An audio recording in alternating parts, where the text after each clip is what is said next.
Hello, my name is Sachin and I'm going to be explaining the Compressor Head Android project today. So here is the project on GitHub and I've just gone ahead and forked and cloned it onto my computer so we can find it here. So I just opened it up on Android Studio and so let's start off with the XML. So here we can see a preview of what's going on here. And so first of all we have a scroll view, and that just means that this layout is scrollable here. This layout is scrollable.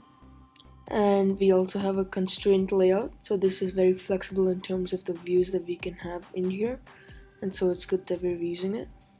So this is important to remember. This is an image view and we've put the ID as image preview here. And so basically also we have a car view here, and then we have all these edit text so the user can input the parameters that we need. So basically those are the image URL, and I'll come to that in a second. The image URL, an option for constraining proportions, and what percentage of the thing you need to compress. And there's to edit text for height and width, and you can also control the format of the image, the end result. So the options available are PNG, WebP, and JPEG. And we also have two buttons. First of all, it's preview, and that'll make a preview appear over here with the of the URL that the user inputted in this text box. And we also have a button to download, or in this case view, the compressed image. Okay, so let's go into the Java part of it. Okay, so we start off with a bunch of imports, and the only real thing to remember here or to make note of is that we're using Picasso here. And if we look at the build.gradle, we can see that we have imported Picasso here, right here. So that's the compilation thing for Picasso. So let me just go ahead and close those. Okay, so that's all we need to know. And so we've imported image view, speakbar, spinner, text view, and toast, and these are all components that we used in the app also. So that's all we need to hear here. Okay, so now we'll go into the onCreate method. And so we're declaring, I'm just gonna go over the important parts over here. So we're declaring a text input edit text, which are these things here, this one, that, and that, for the height, width, and the source. So they're text input edit text. There's one and two of them here, and there's also one here. So this one is a global one because we want to use it other places also. So for example, to get the final compressed image, the download, we need the image link. So I've made this a global variable. And these two are declared in the onCreate method. We're just assigning them their values here. So this variable px width relates to the width in pixel of that one. So the ID here of this one, here. The ID here is width in pix, so yeah, that corresponds to that.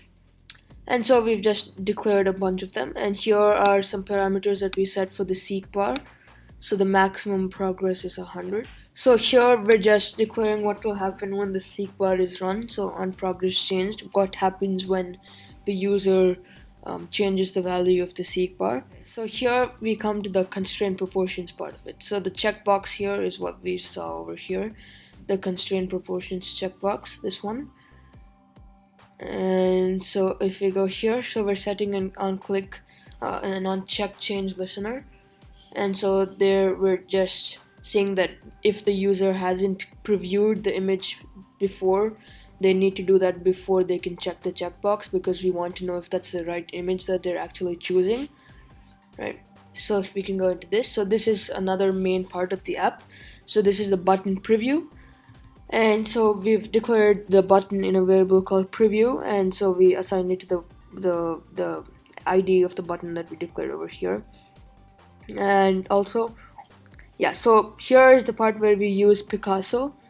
So here, okay, so Picasso.width main activity to this. So this is the activity where we're using Picasso, and so we're loading this image, which is the image link. So image link.getText.toString, sorry, is the text that we get from this text box, when the user inputs that.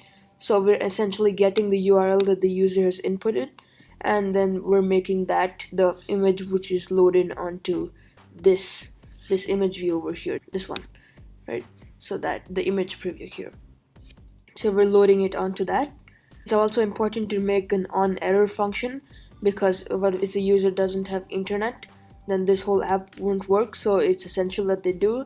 So here we're just making a toast message if the user doesn't have an internet connection.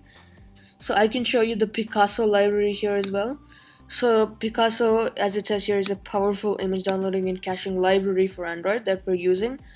And so we've used it in this context also.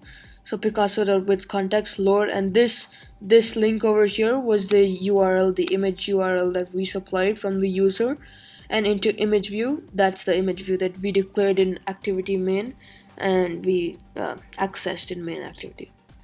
You can learn more about it here. It's very useful. Okay, so this part over here is not very important. It just makes the text of these two edit text go change accordingly when the constraint proportions is set and the percentage bar, the seek bar, is moved. So it's automatic. You can change it if you like. Okay, so here comes the important part. So here we're declaring what happens when the download button is clicked. And okay, so we've set an on-click listener. So we get the image link and then we display it using the compressor head project that was done earlier. So basically the compressor head is a web application that we use to actually scale the image. So the app is just an interface to scale it, but the actual functionality comes from the compressor head project. And so it's built on Python and it's hosted on the Google App Engine. And it compresses image to the desired resolution before passing them back to the user to download, and it saves data and storage resources as well. And it also uses the memcache library, and that speeds up the conversion process if the image has been retrieved previously.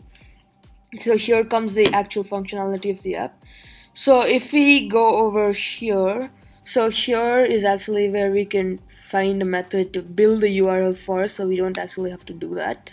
So we just call the get URL method, and so we supply all the desired ones. So in this case, the image URL would be image link, the variable image link that we declared earlier in main activity, and int width and int height would be what the user contributed, and the string format would be either PNG, JPEG, or WebP. Alright, so that's it. And so this basically just builds a URL on what we want. And that should be it. So I hope you learned about the Compressor Head Android project. Yeah, see you.